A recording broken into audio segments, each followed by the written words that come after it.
Group 1, group 2, group 3 prepare అయ్యేటువంటి అభ్యర్థులకు టీశాట్ ద్వారా groups oriented questions and answers పైన విశ్లేషణ జరపడం జరుగుతుందండి ఈరోజు.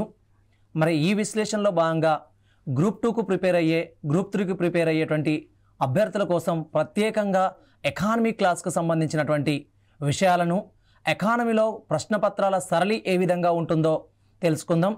అదేవిధంగా గతంలో అడిగినటువంటి ప్రశ్నపత్రాల సరళి ఏ విధంగా ఉంది, ప్రస్తుతం జరగబోయేటువంటి కాంపిటేటివ్ ఎగ్జామ్స్లలో ప్రశ్నపత్రాల సరళి అనేది మారింది కాబట్టి ఆ ప్రశ్నపత్రాల సరళికి తగ్గట్టుగా మనం ఎకానమీ సబ్జెక్టు పైన ఓ విశ్లేషణ జరుపుదామండి.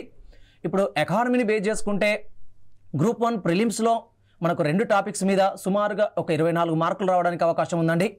అదేవిధంగా మెయిన్స్లో గ్రూప్ 1 మెయిన్స్లో 150 మార్కుల పేపర్ తోటి ఒక పేపర్ ఉందండి. 150 మార్కులతోటి ఒక పేపర్ ఉంది 4th పేపర్ కింద.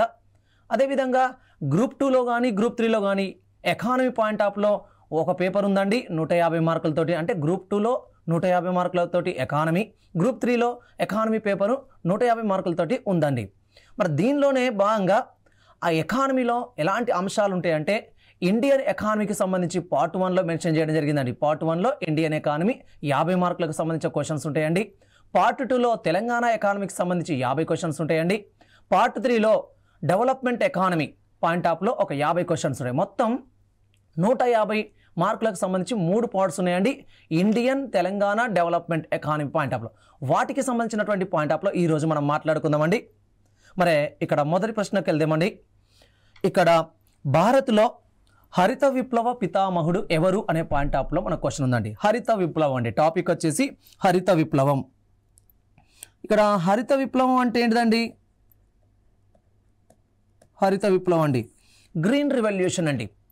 ఇక్కడ ఏంటండి, తక్కువ వంగడాలతోటి ఎక్కువ వ్యవసాయ ఉత్పత్తులను సాధించడమే హరిత విప్లవం యొక్క మెయిన్ కాన్సెప్ట్ అండి. అంటే ఇక్కడ హై హీల్డ్ వెరైటీస్ ప్రోగ్రామ్ పేరుతోటి HYVP అనే పేరుతోటి అండి, HYVP అనే పేరుతోటి ఈ కార్యక్రమాన్ని పరిగణలోకి తీసుకోవడం జరుగుతుందండి. మరి ఇక్కడ ఏంటంటే గతంలో హరిత విప్లవం కంటే ముందు సాంప్రదాయ పద్ధతుల ప్రకారం వ్యవసాయం జరిగేది. కానీ ఇప్పుడు అధిక దిగుబడులు ఇచ్చే వంగడాలను ప్రారంభించి లేదా తయారు చేసి ఉత్పత్తి చేసి వాటి ద్వారా వ్యవసాయ రంగంలో అధిక దిగుబడిని సాధించడానికి ఈ హరిత విప్లవం అనే కార్యక్రమాన్ని ప్రవేశపెట్టడం జరిగింది. మరి దీనికి సంబంధించి మన క్వశ్చన్ అడిగింది ఏంటంటే భారత్లో హరిత విప్లవ పితామహుడు ఎవరు? భారత్లో అడిగినండి, వరల్డ్ వైజ్గా అడగలే, భారత్లో అడిగిండు.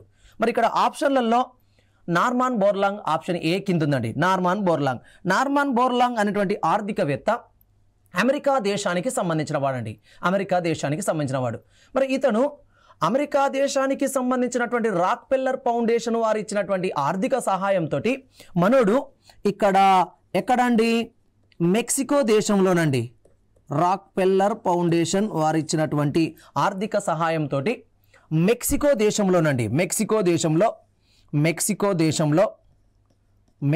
దేశంలో అధిక దిగుబడులను ఇచ్చేటువంటి గోధుమ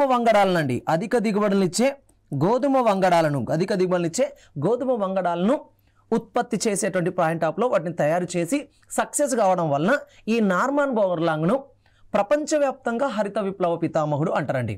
ఇది 1950 నుంచి 60 మధ్య కాలంలో ఈయన గోధుమ వంగడాల పైన ప్రయోగాలు చేసి సక్సెస్ కావడం చేత ప్రపంచవ్యాప్తంగా నార్మన్ బోర్లాంగ్ను హరిత విప్లవ పితామహుడు అంటారండి. అంటే ఇక్కడ మనకు అడిగింది వరల్డ్ వైజ్గా అడగలేడు, ఇండియన్ వైజ్గా అడిగింది కాబట్టి నార్మన్ బోర్లాంగ్ అనేది మనకి ఇక్కడ ఆన్సర్ అనేది తప్పుగా చూపించుకోవచ్చునండి.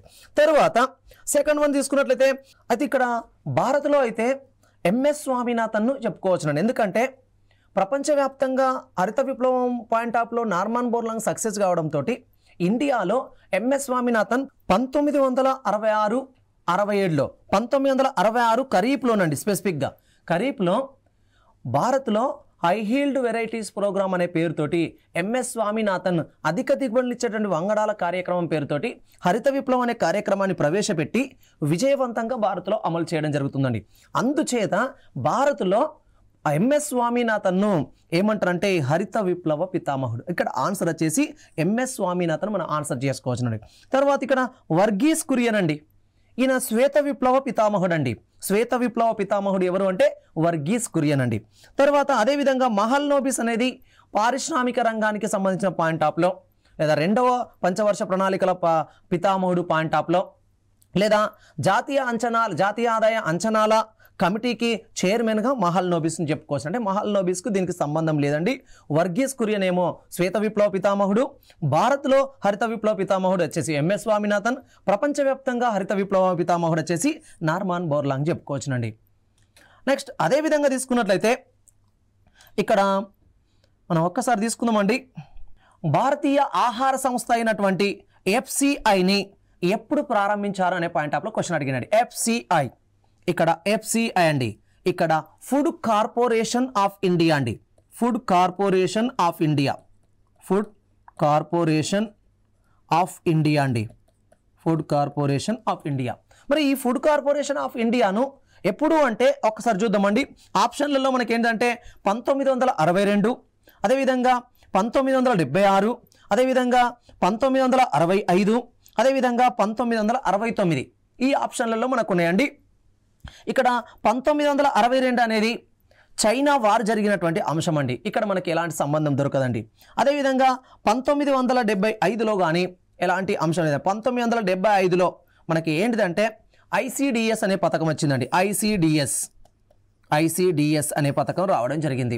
తర్వాత 1965లో మాత్రం మనకు సంబంధించిన ఆన్సర్ అండి FCI, food corporation of India.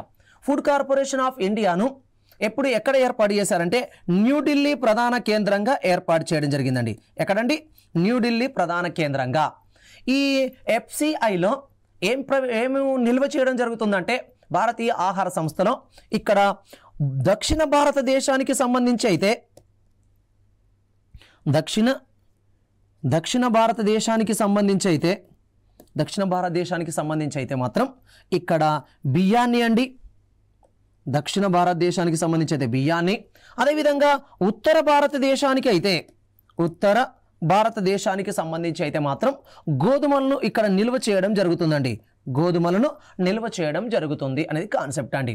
మరి ఇక్కడ నుండే మనకు PDS పథకానికి అండి, పబ్లిక్ డిస్ట్రిబ్యూషన్ స్కీమ్ ఏదైతే ఉంటుందో ఆ పబ్లిక్ డిస్ట్రిబ్యూషన్ స్కీమ్కి ప్రతి నెల ఇక్కడ బియ్యాన్ని కానీ గోధుమలను కానీ ఈ FCI సెంటర్ నుంచే ఫార్వర్డ్ చేయడం జరుగుతుందండి కేంద్రం. ఇది కేంద్ర ప్రభుత్వంలో భాగంగా న్యూఢిల్లీ ప్రధాన కేంద్రంగా ఏర్పాటు చేయడం జరిగిందండి. మరి అదే విధంగా తీసుకున్నట్లయితే ఇంకా నెక్స్ట్ 1969 అండి. 1969 అనేది మనకు MRTP చట్టం లాంటివి మాత్రమే వచ్చాయి కానీ FCIకి సంబంధం లేదండి. నెక్స్ట్ అదే విధంగా తీసుకుందామండి. 2004లో MS స్వామినాథన్ అధ్యక్షతన ఏర్పాటు చేసిన కమిషన్ ఏది అని అడిగానండి. 2004లో MS స్వామినాథన్ అధ్యక్షతన ఏర్పాటు చేసిన కమిటీ 1 వ్యవసాయ కమిషన్ అన్నాడు, 2 అదేవిధంగా పశుపోషణ కమిషన్ అన్నాడు, అదేవిధంగా 3వది జాతీయ రైతు కమిషన్ అన్నాడు, 4వది వచ్చేసి పైవన్నీ సరైనవైన పాయింట్ ఆఫ్లో అడిగినండి. 4 ఆప్షన్స్ ఉన్నాయండి ఇక్కడ మనకు. ఈ 4 ఆప్షన్లలో ఇక్కడ వ్యవసాయ కమిషన్ అనేది మనకు సంబంధం లేదండి, ఇతనికి సంబంధం లేదండి. 2004 అండి, పీరియడ్ వచ్చేసి 2004. మరి ఇక్కడ పశుపోషణకు సంబంధించి కూడా ఇతనికి ఆప్షన్ లేదండి.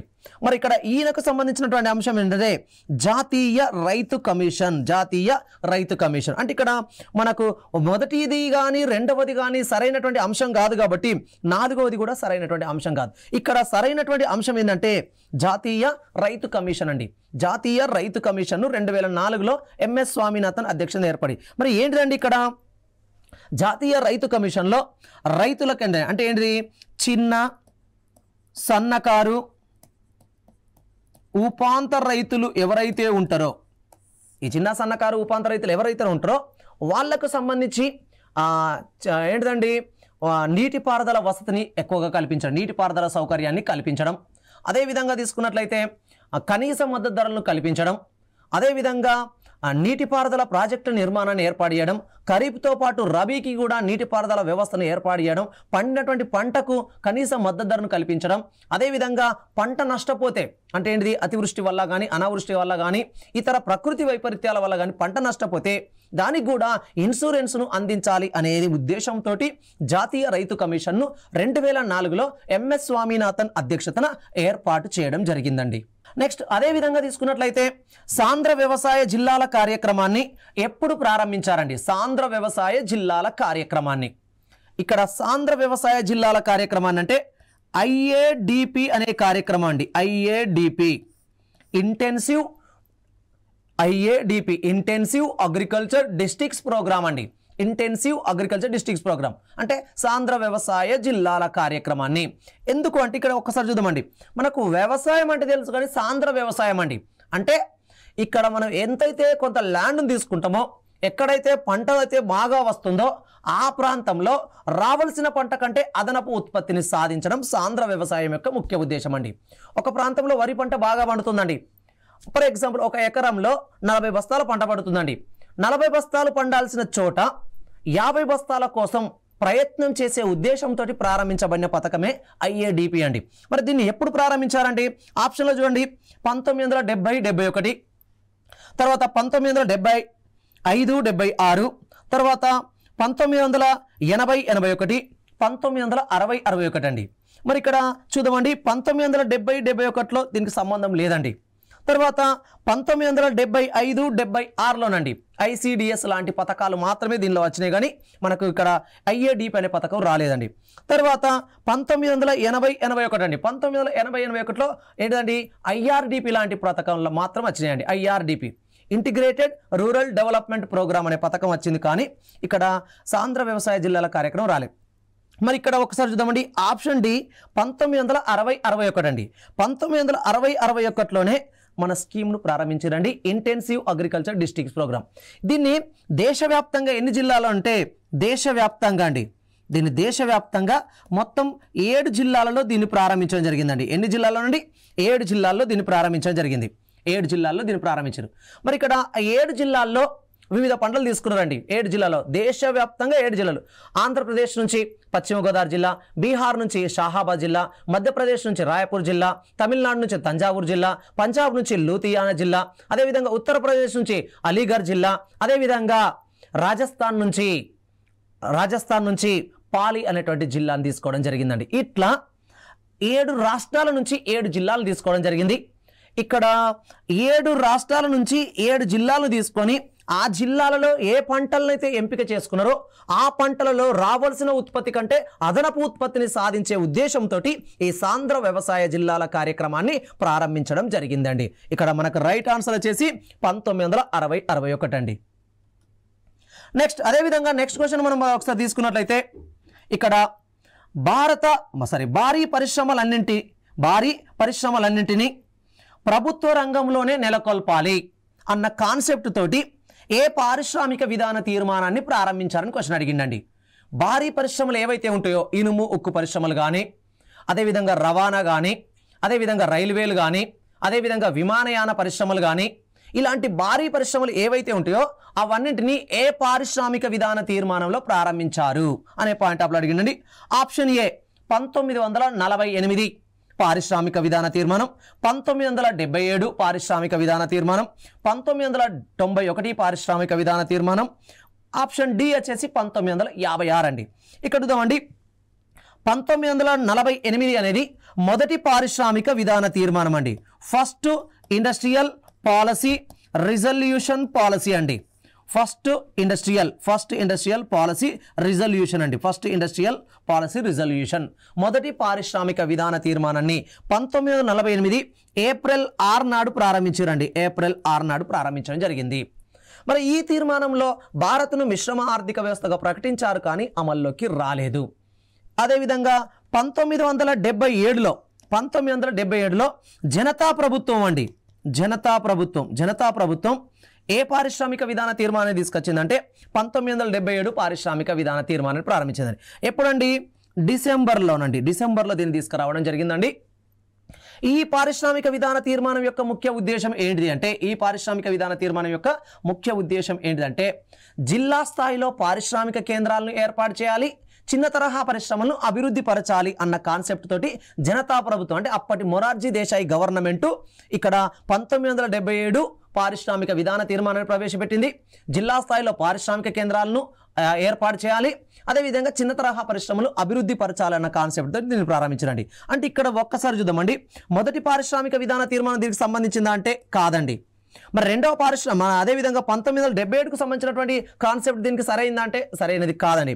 తర్వాత 1991 అండి. 1991 అంటే ఇక్కడ ప్రధాని పివి నరసింహారావుకు సంబంధించిన క్వశ్చన్ అండి. ప్రధాని పివి నరసింహారావు అండి.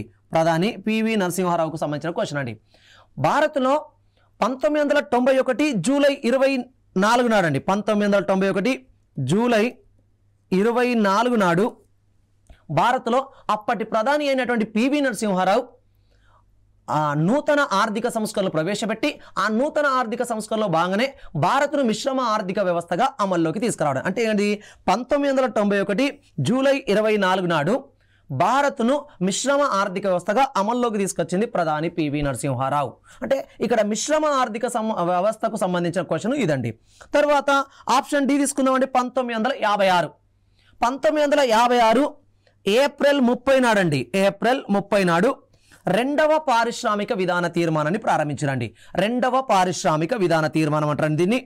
రెండవ పారిశ్రామిక విధాన తీర్మానం. ఈ రెండవ పారిశ్రామిక విధాన తీర్మానంలోనే భారీ పరిశ్రమలు భారతదేశంలో ఏవైతే ఉన్నాయో అవన్నింటినీ గవర్నమెంట్ సెక్టార్లోనే ఏర్పాటు చేయాలని ప్రభుత్వం నిర్ణయించడం జరిగింది. అంటే ఇక్కడ ఏంటిదండి ఆప్షన్ డి ఈజ్ ద మనకు కరెక్ట్ ఆన్సర్ అండి. భారీ పరిశ్రమలకు సంబంధించి ఏ పారిశ్రామిక విధాన తీర్మానం అనేది రిలేటెడ్ వర్డ్ అంటే ఇక్కడ 1956లో రెండవ పారిశ్రామిక విధాన తీర్మానం తీసుకొచ్చారు. ఆ రెండవ పారిశ్రామిక విధాన తీర్మానంలోనే భారీ పరిశ్రమలన్నింటినీ ప్రభుత్వ రంగంలోనే నెలకొల్పాలి అని పేర్కొనడం జరిగిందండి. అదేవిధంగా 91కి సంబంధించినటువంటి ఆన్సర్ కూడా పివి నరసింహారావు మిశ్రమ ఆర్థిక వ్యవస్థకు సంబంధించింది కాబట్టి ఇది కూడా సెట్ కాదండి. Option D is the correct answer అండి. ఇక్కడ చూద్దామండి. ప్రపంచ దేశాలకు పారిశ్రామిక ఉత్పత్తులను ఎగుమతి చేసేటువంటి పాయింట్ ఆఫ్లో భారత్ను ప్రపంచ దేశాల్లోనే ఒక అగ్రగామి దేశంగా ఏర్పాటు చేయాలి, ఒక అగ్రగామి దేశంగా తయారు చేయాలి అన్న కాన్సెప్ట్ తోటి ఇక్కడ ఒక పథకాన్ని ప్రారంభించారండి. ఆ పథకం పాయింట్ ఆఫ్లో ఇక్కడ క్వశ్చన్ ఉందండి. మరి ఇక్కడ ఆ పథకం ఏంటిదంటే ఇక్కడ చూద్దామండి ఒక్కసారి.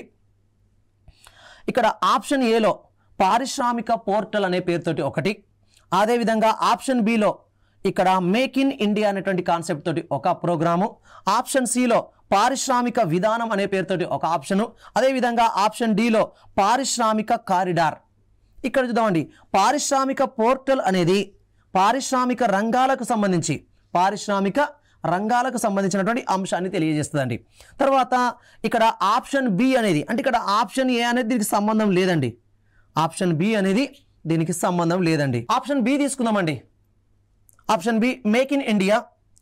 ఇక్కడ మేక్ ఇన్ ఇండియా అనేది దేనికి సంబంధించింది అంటే భారత్లో పారిశ్రామిక రంగానికి సంబంధించిన ఉత్పత్తులను తయారు చేసి ప్రపంచ దేశాలకు ఎగుమతి చేసి భారత్ను వన్ ఆఫ్ ది బెస్ట్ కంట్రీగా తయారు చేయాలన్న కాన్సెప్ట్ తోటి దీన్ని 2014 సెప్టెంబర్ 25 నాడండి. సెప్టెంబర్ 25 నాడు ప్రధాని నరేంద్ర మోడీ న్యూఢిల్లీలో ప్రారంభించడం జరిగిందండి. అదేవిధంగా ఈ పారిశ్రామిక విధానం కానీ పారిశ్రామిక కారిడార్లు కానీ పారిశ్రామిక రంగాలకు సంబంధించింది కానీ ప్రపంచ దేశాలలో వన్ ఆఫ్ ది బెస్ట్ కంట్రీగా ఇండియాను మార్చడానికి అవకాశం లేని ఆప్షన్స్ అండి. అంటే ఇక్కడ ఆప్షన్ ఏ అనేది సంబంధం లేదు, ఆప్షన్ సి అనేది ఆప్షన్ డి అనేది దీనికి రిలేటెడ్గా లేదు. కాబట్టి రిలేటెడ్గా ఉన్నటువంటి పాయింట్ ఏదైనా ఉందంటే మేక్ ఇన్ ఇండియా అండి. నెక్స్ట్ అదేవిధంగా తీసుకుందామండి.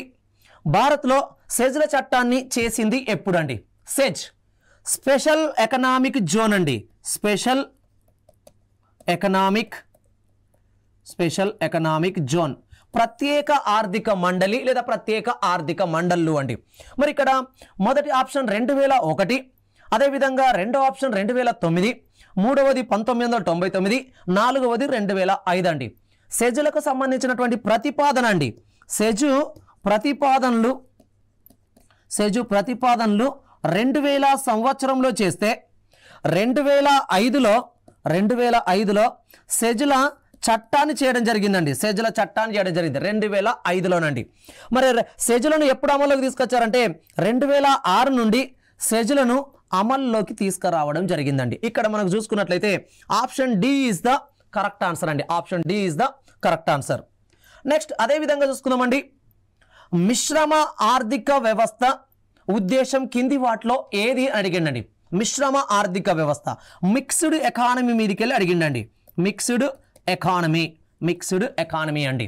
అంటే ఇక్కడ మిక్స్డ్ ఎకానమీ అంటే ఏంటంటే ప్రైవేట్ వ్యక్తులు ప్రభుత్వ రంగం కలిసి ఒక దేశం పైన కానీ ఒక దేశ ఆర్థిక వ్యవస్థ పైన కానీ పెట్టుబడులను పెట్టి వస్తు సేవల ఉత్పత్తిని జరిపితే దాన్ని మిశ్రమ ఆర్థిక వ్యవస్థ అంటే ఒక దేశం పైన ప్రభుత్వ రంగం ప్రైవేట్ రంగం ఇద్దరు కలిసి పెట్టుబడులు పెడితే దాన్ని మిశ్రమ ఆర్థిక వ్యవస్థ అంటారు.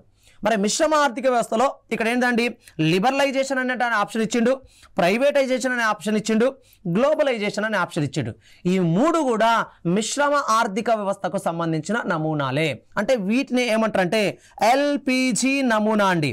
ఎల్పిజి లిబరలైజేషన్, ప్రైవేటైజేషన్, గ్లోబలైజేషన్ అంటే ఇక్కడ ఈ మూడు కూడా మిశ్రమ ఆర్థిక వ్యవస్థకు సరైనటువంటి అంశాలే. లిబరలైజేషన్ అంటే సరళీకరణ, ప్రైవేటైజేషన్ అంటే ప్రైవేటీకరణ, గ్లోబలైజేషన్ అంటే ప్రపంచీకరణ. సరళీకరణ అంటే ఏంటండి ఇక్కడ ప్రభుత్వము ప్రైవేట్ వారిపైన ఆంక్షలను తొలగించడం. ప్రైవేటీకరణ అంటే ఏంటండి ప్రభుత్వ రంగంలో ఉన్న పరిశ్రమలలో కొన్నింటిని ప్రైవేట్ వారికి అప్పగించడం.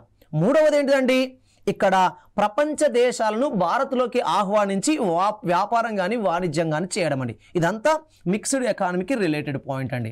నెక్స్ట్ అదేవిధంగా తీసుకుందామండి ఐఎంఎఫ్ ప్రధాన కార్యాలయం ఎక్కడ ఉందండి? ఐఎంఎఫ్ ఇంటర్నేషనల్ మానిటరీ ఫండ్ అండి. ఇంటర్నేషనల్ మానిటరీ ఫండ్ ఐఎంఎఫ్ ప్రధాన కార్యాలయం. ఐఎంఎఫ్ ప్రధాన కార్యాలయం కానీ ఐబిఆర్డి ప్రధాన కార్యాలయం కానీ ఇక్కడ వాషింగ్టన్ డీసీలో ఉంటుందండి. Washington DC. అమెరికా యొక్క క్యాపిటల్ ఏంటండి? అమెరికా యొక్క క్యాపిటల్ వచ్చేసి ఇక్కడ వాషింగ్టన్ డీసీ అండి. Washington DC. Washington DC is the correct answer అండి. జెనీవా అనేది WTOకు సంబంధించిందండి. న్యూయార్క్ అనేది వేరండి. లండన్ అనేది ఇంగ్లాండ్ రాజధాని అండి. అంటే ఇక్కడ మనకు ఐఎంఎఫ్ ప్రధాన కార్యాలయం ఎక్కడ ఉందంటే వాషింగ్టన్ డీసీ అండి. దీంతో పాటు ఐబిఆర్డి ప్రధాన కార్యాలయం కూడా వాషింగ్టన్ డీసీలోనే ఉండడం జరుగుతుందండి. నెక్స్ట్ అదేవిధంగా తీసుకున్నట్లయితే 1973లో ఫెరా అనే చట్టాన్ని తీసుకొచ్చారండి. Foreign exchange regularisation act. FERA చట్టాన్ని తీసుకొచ్చారు. ఈ చట్టాన్ని తర్వాత కాలంలో ఏ విధంగా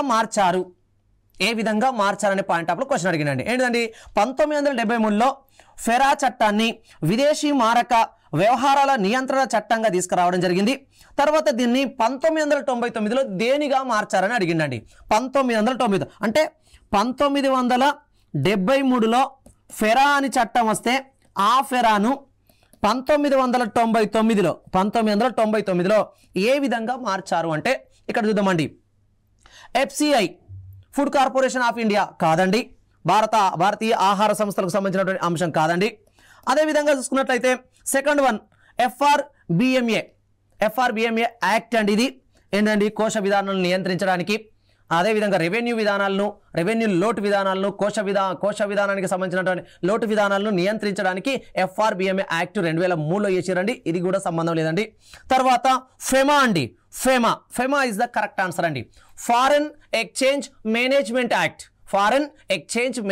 యాక్ట్ విదేశీ మారక నిర్వహణ చట్టం అండి. విదేశీ మారక నిర్వహణ చట్టాన్ని 1999లో చేసి 2000 సంవత్సరం నుండి ఈ చట్టాన్ని అమల్లోకి తీసుకొస్తారు. అంటే ఫెమా చట్టాన్ని 1999లో చేస్తారు, కానీ చట్టం అమల్లోకి వచ్చింది మాత్రం 2000లో. అంటే ఇక్కడ 4 మనం తీసుకున్నట్లయితే ఇక్కడ option D is the wrong answer. ఒకటి మాత్రమే కరెక్ట్ ఆన్సర్ కాబట్టి ఇక్కడ C is the correct answer అండి. ఓకేనా, FEMA is the correct answer. Next WTO ప్రధాన కార్యాలయం ఎక్కడ కలదు అనే పాయింట్ ఆఫ్ లో క్వశ్చన్ అడిగినండి. WTO వరల్డ్ ట్రేడింగ్ ఆర్గనైజేషన్ అండి. World trading